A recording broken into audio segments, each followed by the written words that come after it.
Book of Ecclesiastes, chapter 12 and verse 3. In the day when the keepers of the house shall tremble, and the strong men bow themselves, and the grinders cease because they are few, and those that look out of the windows be darkened, and the doors shall be shut in the streets, when the sound of the grinding is low, and he shall rise up at the voice of the bird, and all the daughters of music shall be brought low.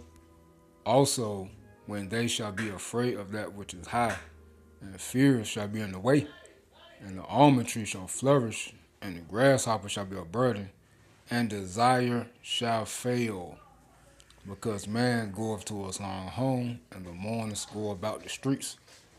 All praises to Yahweh, by Hashem Habashah, Wahara Kakodash, double honors to the elders and the apostles of the great millstone. Shalom to the hopeful elect that's seeking to be the elect of the nation of Israel. They're scattered abroad amongst the heathen. Some looking like the heathen, beginning with 144,000. Preachers, teachers, and prophets, shalom. And the desire has failed, man. The desire is gone. All right? And King Solomon warned us that it was going to happen. Ecclesiastes 12 that we just read, which King Solomon is our Lord Yahweh Shai. When Yahweh Shai came back as himself to be the sacrificial lamb, warned us what would happen before his return. And it's only downhill from here. All right? It's the end of 2025. Technically, the year ends around August. I'm sorry, around March or April. The year actually ends and begins in the spring. All right? But we sticking with what Esau got right now. All right? The end of 2025 is what, about a week away? And if you think 2026 could be better, you are sadly mistaken. All right? You are sadly mistaken. Insurance premiums going up. They didn't come up with a deal. Everybody home chilling. I mean, hey, whatever you could think of. The jobs gone. The jobs are not coming back. The food prices are not coming down. They're going to go up more. Tear tax, blackouts, just stress, man. The love of men and waxing cold. More evictions, more repossessions of vehicles, more foreclosures on homes, more death, more diseases, more plagues, more pests, calamities, whatever you can name it. Hey, division, rape, robbery, murder. Hey, what you think 2026 going to consist of? And also in 2026, they said January or either April, they're going to have the 23,500 troops out. Why do you think that is? It's going to get chaotic. All right? Luke 21:25, Yahweh shall speak, and there shall be signs in the sun, and in the moon, and in the stars, and upon the earth, distress of nations, with perplexity, the seas and the waves roaring. All right? Now, we're witnessing all these things, man. This is the time we in. Yahweh Shema Shah been told you what's going to happen before it even happened. You Israelites, you so-called Negroes, Native American Indians, Hispanics, Latinos, Jamaicans, and Haitians playing around. Hey, y'all think it's a joke, and y'all still on your high horse. All right? But hey, it's all good, because y'all going to get it. All right? Hey, those that sort of circumcision, and you switching up the doctrine, no longer using the names Yahweh and Yahweh Shai, woo, y'all going to get it the worst. You heathen, it just ain't no hope for y'all. It's just the end of y'all empire, you Edomite, so-called white people, according to the seed line of your father, not skin color. It's just the end of your empire. Ain't nothing you can do but go down. All right? Men 26, men's heart fell in them for fear and for looking after those things which are coming on the earth, but the powers of heaven shall be shaken. And that's what time we in. Then what's going to happen? And then shall they see the Son of Man coming in the cloud with power and great glory, right, to deliver Israel and to destroy America and its Edomite power structure. And also the powers of the joint heirs, that's what Esau meant, which would be the heathen nations. And when these things begin to come to pass, then look up and lift up your heads, for your redemption draweth nigh. So, hey, we can start seeing more and more chariot sightings, man, to give us more and more hope and salvation. All right? But yeah, I got this video right here that I'm going to play. Her name is A Homestead Journey. That's a YouTube handle. The title of this video is The Concerning New Reality of Living in America. She put this up December 20th, 2025. And I typed in desire failed. And y'all overview, desire failed can mean many things. The disappointment when goals aren't met, the loss of sexual drive, libido, or as a matter of fact, when you read Ecclesiastes 12, the 5th verse in the NLT, it tells you that. It says, or a philosophical concept where attachment to worldly wants causes suffering. You see? Often addressed through spiritual or psychological approaches like focusing on the present, mindfulness, or embracing failure as resistance. It can refer to a personal feeling of inadequacy or a spiritual warning about chasing temporary pleasures as described in biblical texts or Eastern philosophies. And you could just read the rest. I mean, it just summed it up. This play's finished. It's done, man. All right? It's done.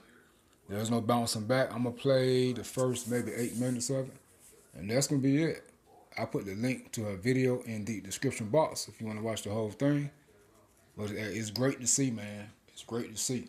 We belong for this, man. We tired of you proud-ass people. Hey, Merry Christmas. Bye, humbug, man. Get out of here. It's coming. One of two things is going to happen in America real soon. Health insurance just went from $1,150 a month for my wife and 18-month-old son and myself to $2,100 a month for my small family. I seriously cannot believe how expensive everything is right now, and the quality is getting pretty bad. Some of my friends that graduated last year still have a job, so that means the people that are graduating this year are even more screwed. What is going on? 25 years. I worked for the company for 25 years, and they let me go at the age of 60. 60, nobody wants to hire anybody when they're 60. We've got to put this argument to bed once and for all. If a boomer was 30 years old in 1990 versus a 30-year-old millennial in 2025, did the boomer actually have it easier? We are experiencing the health insurance crisis as a family. $1,000 a month for a single income family. People have no money, and the banks have no money. This is about to get really scary. If you look at McDonald's, for example, they made over $8 billion in profits last year. They could literally pay every worker up to $70,000 a year, and their CEO would still be a multi-millionaire. Like 6 figures now in this economy is like, I don't know, 30 grand back then or less. People are losing hope when they feel like there's no point. Have not gotten. I'm so confused. I do not understand it.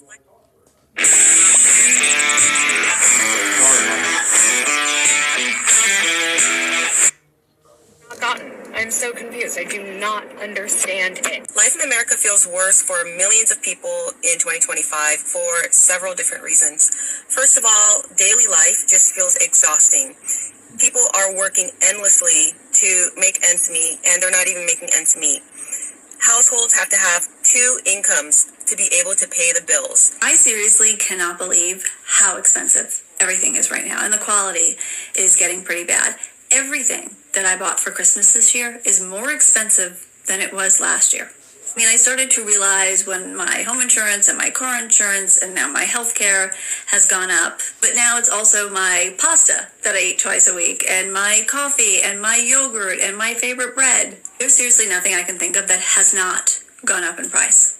My favorite breakfast place that I went to this morning with my family, that's gone up 20% this year. And I went to get bagels earlier in the week, they're up. I feel like we are getting hit at every level. What have you noticed has gone up that like you can't live without, like you use every day? Because I feel like things are just getting more and more expensive, and some of it is because of the tariffs and some of it is because of corporate greed.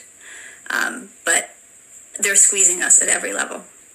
Okay, I need to know if we're alone in this. I am pretty desperate for some feedback. We are experiencing the health insurance crisis as a family. So as everybody knows, the open enrollment just ended, or is ending like today or something. Our insurance for a small family of 3, a very low insurance plan as well, at marketplace pricing, qualifying for a subsidy is going from, it was $170 a month, which I'm very thankful that was so low. I'm aware of that was low. It is jumping to $1,000 a month. $1,000 a month for a single income family. We are self-employed. My husband owns his own business. And I, for the most part, stay at home with my son because childcare in Charleston, South Carolina is outrageous. And our insurance is going to be $1,000 a month. And we have another baby on the way, so I don't even want to know what it's going to be once we add him to the insurance plan. So I need to know, like, are we just doing this? Like, lots of tears have been shed. This is marketplace pricing, qualifying for a subsidy, $1,000 a month. Are we just, like, saying okay and thing? Like, we just signed off on it last night because baby's due in January, so, like, I need insurance. But I'm literally sick to my stomach. We've cried. I've cried. I'm so sorry for all the families that are going through this as well.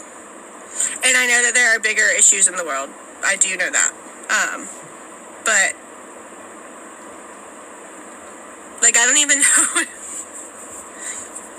I don't know. You know, guys, I keep coming back to this same idea because it's the truth. If a business can't afford to pay its workers a livable wage, then it shouldn't be in business at all. Because what that really means is the only way that company survives is by exploiting people.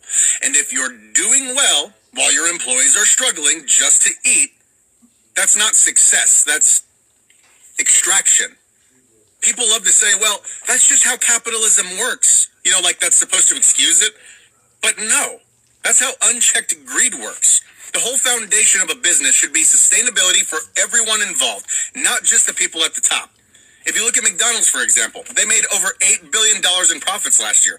They could literally pay every worker up to $70 grand a year, and their CEO would still be a multi-millionaire.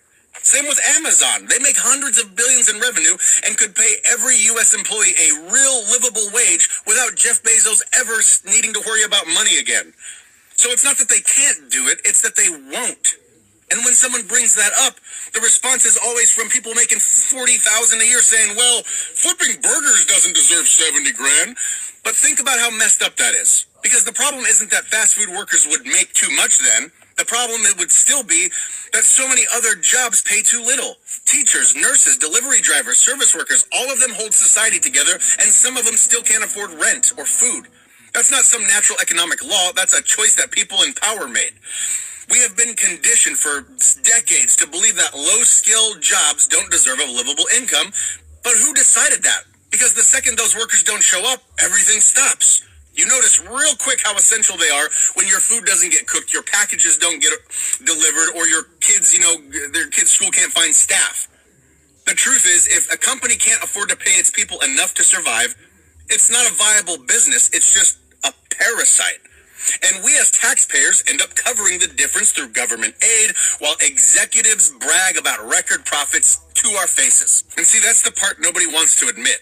Our system literally rewards exploitation. And I'm not anti-business, I'm anti-greed. I'm anti the idea that the CEO deserves $200 million while the people keeping the lights on can't even afford groceries or rent. Because a fair wage doesn't just feed families, it strengthens communities, it lowers crime, and boosts the entire economy. So yeah, if your business model depends on people being broke, then maybe your business doesn't deserve to exist. Because profit shouldn't come from suffering, and decency shouldn't be up for debate. Health insurance just went from $1,150 a month for my wife and 18-month-old son and myself to $2,100 a month for my small family. That is an extra $1,000 a month, $600 a week I have to pay. That's covering nothing. After that, it's 50% ER visits, co-pays, pharmaceutical cost. This is absolute insanity, and the system is beyond repair. And there is a bill that Senator Bernie Sanders has right there for us called Universal Health Care. It's a 4-year plan which will slowly lower the age of Medicare until everyone's covered. Our tax dollars can fund a better system than we have now. You think the government doesn't work efficiently? Well, let me tell you something. Private insurance companies making billions of dollars, they don't have our best interest. The healthy people are going to decide not to get health insurance. They're going to say, well, I'll just put that 30 grand into the stock market and hope I don't slip on ice, which means the people that need the health care are going to max out the system, which is going to make it more expensive until it eventually doesn't work for anybody. So I just clicked on the news and it literally told me the class of 2026 is projected to have the hardest job market of like almost all time, or excuse me, the last 5 years. A little slow. Like apparently layoffs are increasing and companies are replacing entry roles with AI. Dude, like some of my friends that graduated last year still have a job. So that means the people that are graduating this year are even more screwed. What is going on? I thought like AI is low-key creating more jobs or more opportunities in different sectors. I don't know. But regardless, I hope something changes soon because this is not really ideal for our people my age, 22 years old, coming fresh out of college. Like, what is someone supposed to do when they don't have a job out of college? Do they go to college to get a job, right? File your taxes 100% free in the app if you didn't file with us last year. Just file with Have a job out of college. Do they go to college to get a job, right? Like 25 years. I worked for the company for 25 years, and they let me go at the age of 60. Nobody wants to hire anybody when they're 60, even if they have experience, and especially if they're making some money, some decent money. They're not going to pay you what you're worth. So I got laid off at 60. We don't quite have enough to retire. My partner and I want to retire. We want to move down to South Carolina to a 55 and over community, and we want to travel. And we don't have enough saved. I got caught in between that pension period and the 401k period. So my pension's very little because they stopped it. And then the 401k is not as much as it should be because it started a little later. So we didn't have enough time to save for it. So I'm a little short money. Millions and Well, that's it. You know, I'll put the link in the description box. You can catch the rest of the video. And I mean, you know what? I play this. But hey, after I play this, and that's gonna be it. But you see, the desire is failing, man. Really, it has failed. All right, it's done. So 2026, expect more hardships. People, man, to go crazy and start doing the dog eats dog world mentality, man. All right, so be circumspect. You know, watch the people you're around. Watch what you say. Use wisdom. It's not about being proud or being chumped or punked or being talked down. It's about using wisdom and surviving for the next day. Because remember, people rely on us, man. All right? When I say people, meaning the hopeful elect rely on the men of the Lord to do these lessons, man. And that's really our only purpose here, you know. You know, we might got family members we help out, assist. You know, there helps. You know, got kids, you know, things of that nature. So, hey, say prayer. Hey, use wisdom, man. Like I said, I play this one and that's it. Say prayer to put in how about Shalom. millions and millions of people are behind on their house payments. That's right. Across the country, millions and millions of people are not making their house payment. And what do you think that does to banks? If banks loan out money and they don't get it back, what are banks supposed to do? Because there are now dozens of banks that are in real trouble because here they've loaned out lots of money. That's how they make money. But you don't make any money if people stop paying you back. And increasingly, that's what's happening across the country. Banks are not getting their money back. Banks are struggling to stay liquid. millions and millions of Americans, and the number is increasing each month, are simply not making their house payments. So what do we do now? People have no money, and the banks have no money. This is about to get really scary. Really scary. So my only question